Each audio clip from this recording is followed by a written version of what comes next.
meus irmãos, nós vamos dar continuidade à série de pregações que nós estamos fazendo, cujo título é Quem é Jesus? Nós temos refletido sobre a pessoa de Jesus Cristo e hoje nós vamos conversar um pouquinho sobre a frase de Pedro, né, onde ele diz que o Senhor é o Cristo, Filho do Deus vivo. Bom, mas antes de nós entrarmos propriamente no texto bíblico, eu queria fazer aqui, resgatar algumas considerações da pregação anterior, para a gente fazer essas conexões, né? Duas histórias marcantes. No domingo passado, nós vimos nas Escrituras, onde as pessoas ficam questionando quem é Jesus. Uma delas, os ventos estavam muito fortes, o barco que estava no lago, e nele estava Jesus e os seus discípulos, o barco parecia que ia se romper por causa da força da tempestade. E Jesus, então, foi acordado pelos discípulos naquele barco, ele levantou-se e, com uma palavra, ele repreendeu os ventos e o mar. E, de repente, a tempestade se transformou em calmaria. E os que estavam no barco se maravilharam, disseram: quem é este que até os ventos e o mar lhe obedecem? Quem é este que até os ventos e o mar lhe obedecem? Em outra ocasião, uma festa grande na casa de Simão, um dos líderes religiosos do grupo dos fariseus, então uma mulher tida como pecadora naquela festa, e ela derramou sobre Jesus um perfume caríssimo, muito precioso, e cobriu os pés do mestre com beijos. E o Senhor encheu-se de compaixão dela e virou-se para ela e disse: eu perdoo os seus pecados estão perdoados. Mas os que estavam ali naquela festa, né, à mesa, começaram a dizer: quem é este homem que até perdoa pecados? E a partir dessas duas perguntas sobre quem é este homem, meus irmãos, nós precisamos nos perguntar: quem é este a quem nós adoramos? Quem é este com quem nós conversamos em nossas orações? Quem é este a quem o mundo inteiro reverencia? Quem é este a quem a igreja declara a sua lealdade? Quem é este a quem louvamos o coração compungido e de mãos levantadas? Quem é este Jesus? Quem é ele? Quando Jesus perguntou, foi Pedro quem respondeu: tu és o Cristo, o Filho do Deus vivo. E esta afirmação de Pedro é o fundamento sobre o qual está edificada a igreja de Cristo. E essa revelação, né, foi dada a Deus. Aliás, foi dada pelo próprio Deus a Pedro. Por isso, Jesus respondeu para Pedro dizendo o seguinte: feliz é você, Simão, filho de Jonas, em Mateus 16, 17. Porque isto não lhe foi revelado por carne ou sangue, isto é, não foi por uma pessoa, mas por meu Pai que está nos céus. A verdade, meus irmãos, meus amigos, é que ninguém pode chegar a Deus, a verdade sobre Jesus, sem que Deus revele essa verdade a ele. A compreensão de Pedro não era uma dedução humana. Aquilo que Pedro tinha entendido sobre Jesus tinha sido revelado pelo próprio Deus para ele. Tu és o Cristo, o Filho do Deus vivo. Essa foi a resposta de Pedro. Tu és o Cristo, o Filho do Deus vivo. Talvez você nunca tenha ouvido isso, mas Cristo não é o segundo nome de Jesus. Eu sei que pode parecer, né? Não é o segundo nome, não é assim, João Pedro, como se fosse Jesus Cristo. Não, não é. Também não é um sobrenome. Não é Jesus Cristo como se Cristo fosse sobrenome. Qual é o significado dessa palavra? Qual é o significado de Jesus ser o Cristo? E que implicações o significado dessa palavra tem em nossas vidas? Essa vai ser a nossa reflexão de hoje à noite. Primeiro, nós vamos tratar do significado da palavra Cristo. Já que não é um sobrenome, não é um segundo nome, o que significa ela? Uma palavra usada para reis, profetas e sacerdotes. Depois nós vamos ver a natureza dessas funções que eu acabei de falar: rei, profeta e sacerdote. porque essas funções têm muito a ver com essa revelação de que Jesus é o Cristo de Deus. Em seguida, nós vamos entender a origem da espera do povo de Israel por um Messias. Por que o povo, no tempo de Jesus, esperava por um Messias, um enviado de Deus? E, por último, nós vamos conversar sobre a necessidade que todos nós temos do Cristo de Deus. Esse é quem Pedro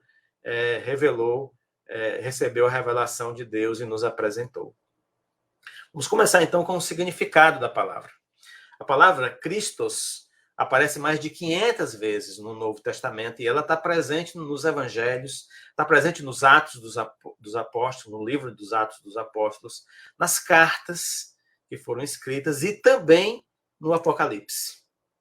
Essa palavra, normalmente, ela é aplicada para 3 funções diferentes no Antigo Testamento. E o termo Christos se aplica aos sacerdotes que eram ungidos. Christos basicamente significa ungido. Então, quando se falava dos sacerdotes ungidos, se falavam dos sacerdotes que eram Christos, que eram ungidos com óleo sagrado. E isso se referia especialmente ao sumo sacerdote. Então, essa palavra era aplicada para eles. Era aplicada também aos profetas, né? Além dos sacerdotes. Se usava a palavra Christos para se falar dos profetas como ungidos de Deus. Então, os profetas eram chamados de Cristos de Deus, ungidos de Deus.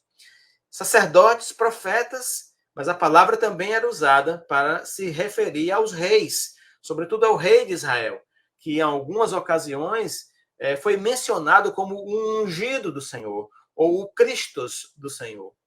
Então, dessa forma, de uma maneira bem interessante, reis, sacerdotes e profetas eram Cristos. Isso eram pessoas separadas especialmente por Deus para o cumprimento de uma missão, de um determinado ofício. Portanto, quando Pedro diz que Jesus é o Cristo de Deus, ele está colocando Jesus na companhia dos reis, sacerdotes e profetas que receberam de Deus uma função, uma missão especial. Rei, profetas e sacerdote, rei, profeta e sacerdote. É importante a gente entender por que reis, profetas e sacerdotes se tornaram necessários na história do povo de Deus. Porque as funções de rei, profeta e sacerdote têm relação direta com a revelação de Jesus como o Cristo de Deus. Então, acompanhe comigo aqui alguns passos para nós entendermos como é que reis, profetas e sacerdotes, de repente, surgiram na história do povo de Israel, na história da salvação como um todo. Deus criou o ser humano à sua imagem e semelhança. Isso está narrado lá no comecinho das Escrituras, no Gênesis. Diz lá que ele passeava no final da tarde para ver como a sua criação estava. Não havia qualquer tipo de intermediário entre o Criador e a sua criação. Não havia. Era ligação direta. Deus governava todas as coisas através de Adão. E ele foi incumbido de administrar o jardim, Adão. Mas não havia reis. Não havia um rei. Deus mesmo era o rei. Deus, além de governar as coisas através de Adão, sendo ele mesmo o rei, Deus dizia diretamente para aquele casal o que é que ele desejava, o que é que ele queria deles. Foi assim quando Deus deu as orientações sobre as árvores do jardim. Portanto, não havia naquele momento profetas para dizer alguma coisa para Adão e para Eva. Era o próprio Deus que falava. Portanto, Deus mesmo era o profeta. Também naquele primeiro momento, o momento da criação de Deus ali no jardim, não havia necessidade de ninguém para interceder por Adão ou por Eva diante de Deus. Não havia para falar em nome de Deus para eles. Por quê? Porque Deus mesmo estava lá. Então, Deus os ouvia sem intermediários. Então, não havia sacerdotes. Deus mesmo era o sacerdote. Então, ali naquele primeiro momento da criação, não havia rei, não havia profeta, não havia sacerdote, porque Deus tinha uma ligação direta com a humanidade recém-criada. Não havia necessidade de nenhuma intermediação, de ninguém que falasse em nome dele, de ninguém que intercedesse pelas pessoas, de ninguém que governasse as pessoas, porque Deus cumpria ele mesmo essas funções. No entanto, depois do dia fatídico em que aquele primeiro casal comeu da árvore que Deus disse que eles não deveriam comer, romperam-se os laços de confiança no Criador. E rompidos esses laços por causa da desobediência, o ser humano passou a fugir da presença de Deus. Quem conhece a história narrada no Gênesis sabe que Deus procurou por Adão e Eva e eles estavam escondidos, fugindo da presença de Deus. Quanto mais longe a gente vai da presença de Deus, meus irmãos, meus amigos, mais a gente se esquece de quem ele é. Quanto mais longe a gente vai da presença de Deus, mais a gente se esquece do que ele faz e de como ele trata a sua criação. A gente vai entrando, quando vai para longe de Deus, lentamente, mas a gente vai entrando num mundo de silêncio a respeito de Deus. E por isso, porque as vozes, ou a voz de Deus vai se calando e a gente não ouve mais ele, o nosso relacionamento com Deus e, por consequência, o nosso relacionamento com as pessoas vai se tornando confuso e desordenado. Mais longe de Deus, mais confusão, mais relacionamentos quebrados, mais dificuldade de viver a vida plena que Deus prometeu para a gente.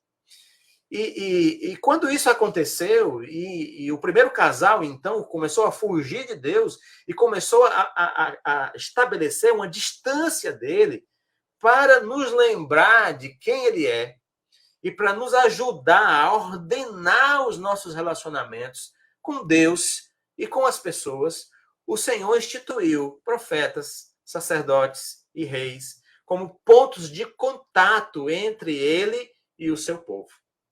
Então, essas três funções foram instituídas dessa forma. Deus sabia que aquelas pessoas que eram instituídas como reis, sacerdotes e como profetas eram imperfeitas.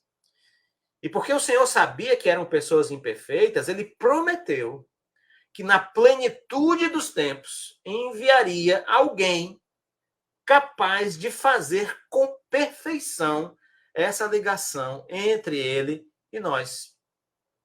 É como disse o escritor de Hebreus, aqueles homens instituídos por Deus com funções específicas, ungidos por Deus, Cristos de Deus, eram sombras do prometido de Deus, do Cristo perfeito de Deus que havia de vir. Portanto, quando Pedro, prestem bem atenção, quando Pedro chamou Jesus de Cristo, ele estava dizendo que reconhecia Jesus como o ungido especial de Deus. Ele estava reconhecendo Jesus como o ungido especial, o enviado por Deus para cumprir com perfeição a função de ser a presença de Deus nesse mundo. Pedro estava reconhecendo que Jesus havia sido capacitado para exercer com perfeição a tríplice função de rei, profeta e sacerdote. Esse era o Cristo a quem Pedro estava se referindo quando respondeu à pergunta de Jesus, dizendo: Tu és o Cristo, o Filho do Deus vivo. Mas quando eu penso nesse momento, né, em que Pedro fala a respeito de Jesus como sendo o enviado de Deus, uma pergunta não deixa de vir à minha mente: qual a origem dessa ideia de que Deus enviaria alguém para fazer diferença na vida da humanidade? Onde que surgiu isso na história da salvação? Essa expectativa que havia nos dias de Jesus por um Messias tinha algum fundamento real? Ou era uma lenda urbana, né? Como se diz, só uma coisa que as pessoas começaram a dizer? Bom, para nós descobrirmos quais os fundamentos dessa expectativa a respeito desse enviado especial de Deus, nós precisamos voltar ao princípio da história. Princípio da história humana. Vejamos o que é que nos fala lá o livro de Gênesis. Eu quero convidar você a abrir, aí o seu texto vai aparecer para você também. Gênesis capítulo 3, versos 14 e 15. Aí nesse texto nós temos o seguinte: então o Senhor Deus declarou à serpente. Isso aconteceu exatamente depois do momento em que Deus voltou ao jardim e Adão e Eva fugiram da presença de Deus porque tinham cometido um erro, fizeram aquilo que o Senhor disse que não era para fazer. Então o Senhor declarou à serpente: uma vez que você fez isso, a serpente havia enganado o casal. Maldita é você entre todos os rebanhos domésticos e entre todos os animais selvagens. Sobre o seu ventre se rastejará e pó comerá por todos os dias da sua vida. Verso 15. Porém inimizade, presta atenção aí, meu irmão, porém inimizade entre você e a mulher, entre a sua descendência e o descendente dela. Este lhe ferirá a cabeça e você lhe ferirá o calcanhar. Lá no Jardim do Éden, no começo de tudo, ainda lidando com o pecado do primeiro casal, Deus prometeu que nasceria um descendente de Eva que seria capaz de ferir de morte as forças espirituais rebeldes personificadas naquela serpente. Assim, desde o Gênesis, se aguarda a vinda desse enviado especial de Deus. Preste atenção, meu irmão, meu amigo, a expectativa dos dias de Jesus por um Messias, pelo enviado de Deus, agarrava-se à promessa feita pelo próprio Deus. De maneira que, através desse Messias, toda a ação destruidora da serpente seria aniquilada.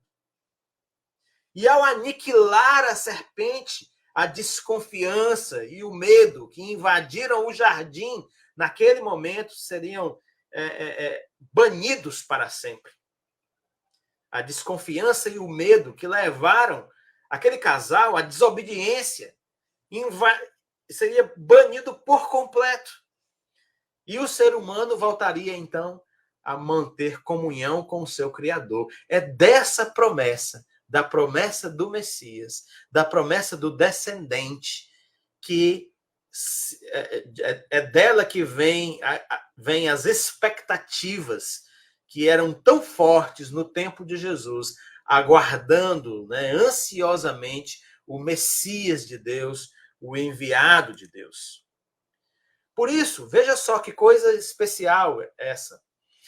Ao chamar Jesus de Cristo, porque Pedro disse: tu és o Cristo, o Filho do Deus vivo, além de afirmar que Jesus era o enviado de Deus para cumprir com perfeição as funções de sacerdote, profeta e rei, Pedro também estava reconhecendo que Jesus era o descendente da mulher. Aquele descendente prometido por Deus lá no jardim para esmagar a cabeça da serpente. Veja que tanto conteúdo que tem essa palavra Cristo. O Cristo de Deus, o enviado de Deus, com funções a cumprir, com uma missão a cumprir para chegar e ocupar e encher o coração daqueles que estavam cheios de expectativa pela promessa de Deus, a promessa feita lá no jardim. Tu és o Cristo. Foi isso que Pedro disse. Tu és aquele que foi prometido por Deus. Jesus, quando disse que Pedro falava não de si, mas falava de Deus, quando disse que Pedro falava inspirado por Deus, Jesus disse isso também apoiado nas Escrituras. Veja comigo, meus irmãos, agora que as Escrituras elas estão muito ligadas à ideia do Cristo de Deus. Primeiro, a Escritura testemunha de Cristo. Quando Jesus fala que Pedro fala em nome de Deus, é porque a palavra de Deus fala desse Cristo prometido. Em João, capítulo 5, verso 39, Jesus afirmou que Moisés escrevera sobre ele, o Cristo de Deus. João 5, verso 39, diz assim, vocês estudam cuidadosamente as Escrituras. Jesus está falando com os líderes religiosos. Porque pensam que nelas vocês têm a vida eterna. E Jesus completa dizendo, e são as Escrituras que testemunham a meu respeito.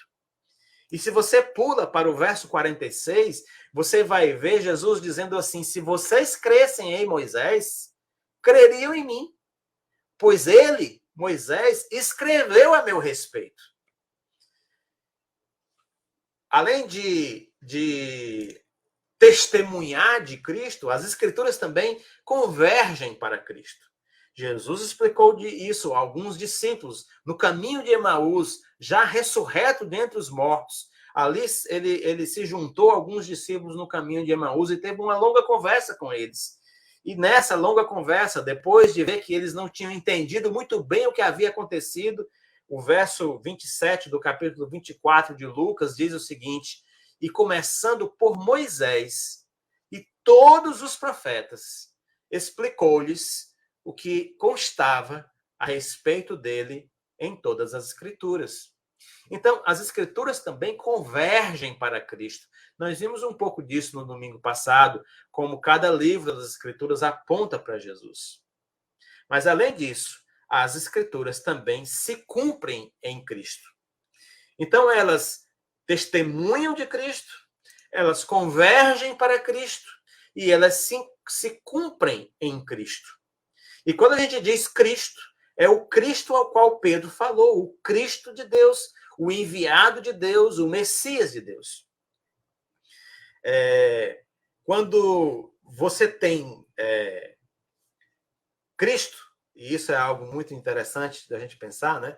Porque quando a gente diz assim, a Escritura se cumpre em Cristo, o que a gente está dizendo? A gente está dizendo que quem tem Cristo, toda a promessa de Deus se cumpre através de Cristo. Então, ele vai ter toda a Escritura cumprida em Cristo Jesus. Paulo explicou isso para os nossos irmãos de Coríntios.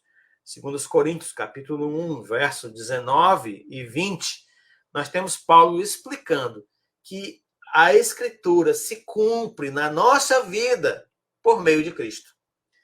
Ele diz assim, pois Jesus Cristo, o Filho de Deus, que foi anunciado entre vocês por Silas, por Timóteo e por mim mesmo, não é sim e não ao mesmo tempo. Pelo contrário, ele é o sim de Deus. Ele é o cumprimento da profecia de Deus. Verso 20, porque o sim de todas as promessas de Deus estão nele. Por isso, dizemos amém por meio de Jesus Cristo, para a glória de Deus. Foi com base nas Escrituras que o Senhor falou que Pedro falava o que falava, dizendo ser Jesus o Cristo de Deus, inspirado por Deus, inspirado pelo próprio Deus. Ok, coisas importantes a respeito do Cristo de Deus. E agora eu queria, já caminhando aqui para, já passando da metade da nossa reflexão de hoje, já caminhando para o final, eu queria, na verdade, ajudá-lo a pensar que nós precisamos desse Cristo. Porque, assim, às vezes a gente fala dessas verdades, que são verdades bíblicas importantes, verdades bíblicas que estão fundamentadas nas Escrituras, e elas parecem coisas, assim, distantes, mas elas não são. Quando Pedro fala a respeito de Jesus, que é o Cristo, ele está falando também que nós precisamos de Cristo. Nós precisamos de Cristo. Os judeus entendiam que eles precisavam do Cristo prometido. Não era uma crendice apenas, era uma necessidade. Nos dias do ministério de Jesus, eles ansiavam pelo Cristo de Deus, o seu ungido perfeito. E sabe por quê? Porque as profecias diziam que o Messias, o enviado de Deus, libertaria Israel. Então, eles sentiam uma necessidade desse Cristo se fazendo presente ali na vida da nação, na vida deles. vamos ver duas cenas que essas necessidades aparecem assim, essa necessidade aparece gritante, né? Uma delas está em Mateus, no capítulo 26, no verso 63. Jesus está sendo interrogado para ser condenado ali, prestes um pouquinho antes da crucificação. E o texto diz assim: Jesus permaneceu em silêncio. E ele permaneceu em silêncio diante das acusações que estavam sendo feitas diante deles. O sumo sacerdote que estava conduzindo aquele interrogatório lhe disse assim para Jesus: exijo que você jure pelo Deus vivo. Se você é o Cristo, o Filho de Deus, diga-nos. A intenção do sumo sacerdote não era das melhores, mas ele precisava saber, porque ele tinha necessidade de saber, necessidade do Cristo de Deus. Ele queria saber se Jesus era esse Cristo. Em Lucas, no capítulo 3, nos versos 15 e 16, nós vemos que outra cena que mostra claramente esse anseio, essa necessidade pelo Cristo de Deus, tão pulsante durante o tempo do ministério de Cristo. O verso 15 diz assim: o povo estava em grande expectativa. Presta atenção como é que o evangelista escreve. Questionando em seu coração se acaso João não seria o Cristo. Veja só que coisa. João respondeu a todos: eu os batizo com água, mas virá alguém mais poderoso do que eu, tanto que eu não sou digno nem de desamarrar as correias das suas sandálias. Ele os batizará com o Espírito Santo e com fogo. Israel achava que precisava de Cristo. Mas Israel achava que precisava de Cristo porque estava sobre o jugo romano. Então, eles aguardavam a libertação do jugo romano pelas mãos do Messias. Então, aquela era uma necessidade real da parte deles. Mas Jesus compreendia de forma diferente essa libertação que os judeus aguardavam naquele momento. Aquela necessidade que eles tinham de ser libertados pelo Messias. Jesus via de uma forma diferente essa libertação. E é interessante porque sempre que Jesus falava de liberdade, os religiosos da sua época pareciam que não compreendiam o que Jesus estava dizendo. João registrou um momento desse. Eu quero compartilhar com você, porque esse diálogo é muito interessante. João capítulo 8, a partir do verso 31, nós vemos a falta de entendimento a respeito do tipo de liberdade que o Cristo veio trazer. Jesus disse aos judeus que haviam crido nele: se vocês permanecerem firmes na minha palavra, verdadeiramente serão meus discípulos e conhecerão a verdade, e a verdade os libertará. Aí foi que a coisa ficou estranha. Verso 33, eles lhe disseram: somos descendentes de Abraão e nunca fomos escravos de ninguém. Como você pode dizer que seremos livres? Que coisa interessante, né? Jesus fala de liberdade e eles entendem liberdade de uma forma diferente. Eles não conseguiram entender o que Jesus estava falando. Acontece da mesma forma com a gente, meus irmãos, meus amigos. Nós temos a promessa de libertação dada por Cristo. Temos sim. Mas nem sempre a gente entende do que, de fato, Cristo quer nos libertar. Muita gente acha que precisa de Cristo para se libertar das aflições da vida. Tem gente que acha que precisa de Cristo para se libertar dos problemas que estão diante dele. Eles querem ser livres, mas eles têm a sua própria lista de coisas das quais querem ser libertos. Querem ser libertos das dívidas, querem ser libertos da liseira, querem ser libertos do emprego chato ou do chefe que pega no pé, querem ser libertos da sogra, do marido, da esposa, dos filhos, querem ser libertos dos compromissos que a vida lhes impõe, das responsabilidades que têm que cumprir, querem ser obrigados libertos das obrigações que são naturais na vida. Alguns querem ser libertos da casa velha, do carro velho, das roupas velhas. Querem ser libertos das doenças, das dores, libertos de tudo que desagrada as suas vidas. Mas Jesus explicou bem direitinho de que liberdade ele estava falando quando disse que a verdade vos libertará. Olha o que Jesus disse. João 8, a partir do verso 34 até o verso 36. Jesus respondeu: digo-lhes a verdade. Todo aquele que vive pecando é escravo do pecado. O escravo não tem lugar permanente na família, mas o filho pertence a ela para sempre.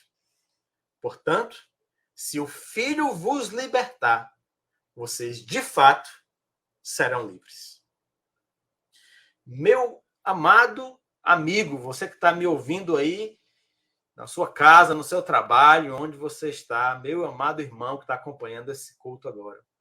É por causa do pecado que você precisa de Jesus, o Cristo de Deus.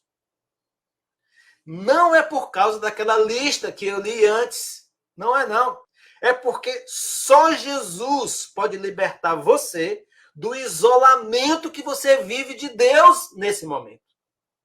Isolamento em que você chegou por causa da sua desconfiança de Deus. Porque você desobedeceu a ele e agora não quer se aproximar dele. É por causa do pecado que você precisa de Cristo. Ouça bem, meu amado amigo, meu irmão querido que está me ouvindo, Jesus apostou a própria vida nos planos de Deus para a humanidade. Ele pagou o preço da sua desconfiança de Deus. Meu amigo, ele sofreu as dores do seu pecado, para que o caminho, seu caminho, o caminho de volta a Deus, pudesse ser aberto para você.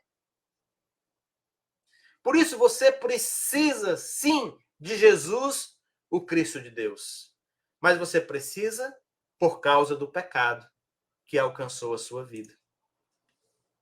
Você precisa de Jesus porque você não sabe mais o que é viver sob a autoridade de um rei completamente confiável. Você não sabe mais. Você tem medo de qualquer um que tenha autoridade sobre você e medo até da autoridade de Deus.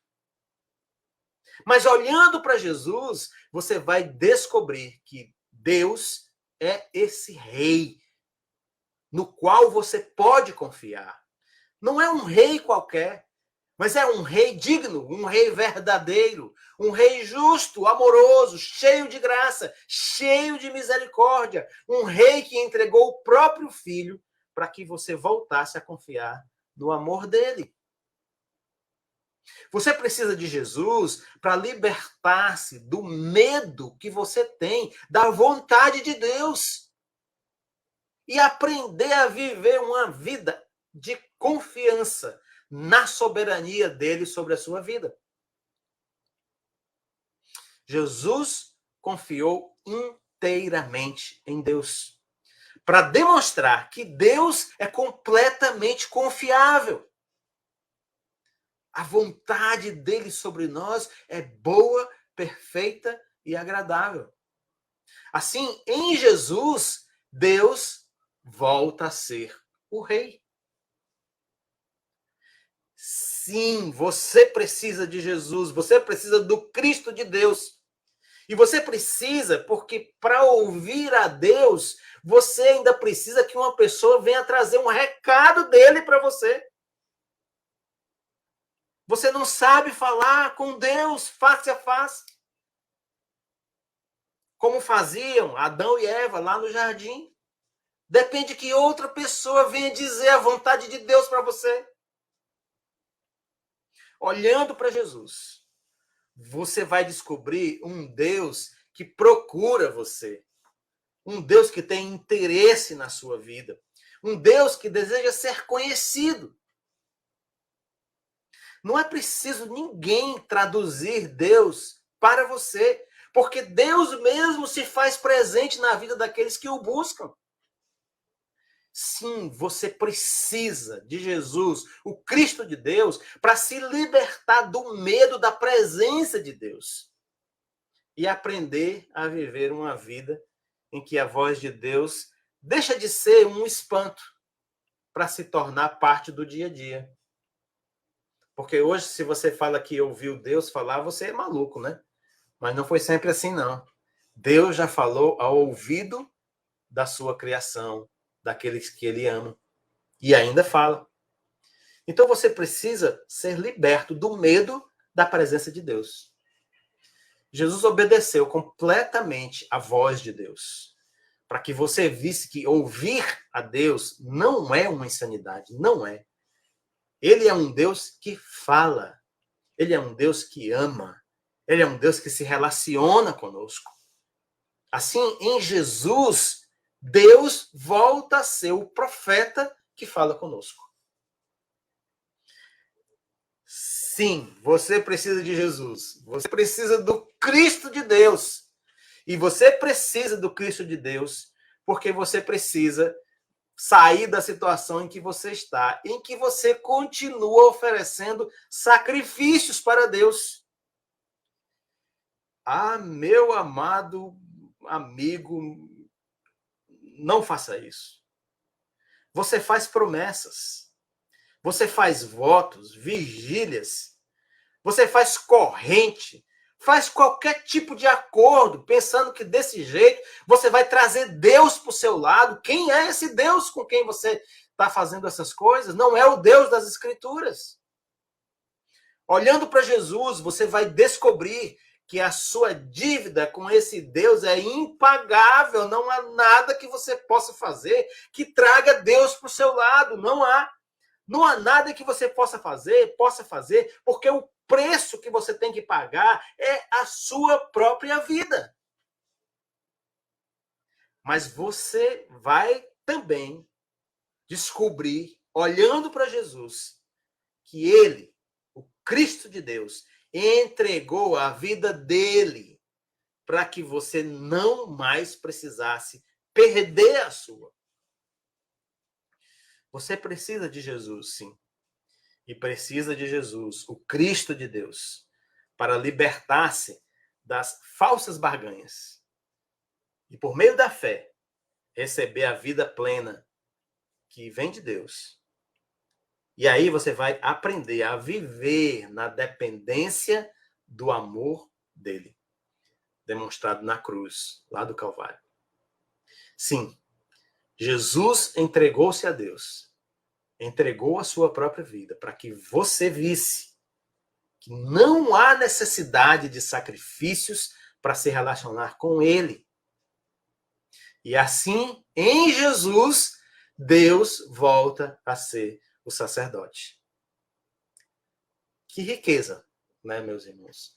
A palavra Cristo tem para nos trazer. Que riqueza de significado. Que coisas tão importantes para o nosso dia a dia, para a nossa vida, a nossa caminhada com o Senhor. Qual é o plano de Deus com tudo isso? Eu vou terminar só dizendo para você esse plano e pedindo que você pense sobre isso. O plano de Deus é que você faça como Pedro. Lembra, né, no começo da nossa história hoje, que Pedro respondeu a Jesus? Jesus pergunta para os discípulos, quem as pessoas dizem que eu sou? E Pedro diz, tu és o Cristo. Tu és o Cristo. Pois é isso que Deus deseja com tudo isso, que você diga, do fundo da sua alma, tu és o Cristo. Tu és o prometido de Deus, tu és o enviado de Deus. Tu és aquele que veio cumprir com perfeição o chamado para ser a ligação com a humanidade. Tu és o rei perfeito. Tu és o profeta perfeito. Tu és o sacerdote perfeito. Tu és aquele que nos liga com Deus. Tu és aquele que entregaste a tua própria vida para que a nossa vida fosse poupada. Tu és o Cristo de Deus, o ungido de Deus especial. E por isso eu rendo a minha vida e entrego a minha vida nas tuas mãos. É isso que o Senhor deseja. Esse é o grande plano de Deus, que a sua vida seja resgatada por meio da fé e da confiança no Cristo de Deus, o nosso Salvador Jesus. Tu és o Cristo, o Filho de Deus vivo. Ah, meu amigo, você que está me ouvindo agora, renda-se a Jesus. Renda-se a Jesus como sua única oportunidade para viver a vida plena que Deus preparou para você desde o começo. Não perca tempo.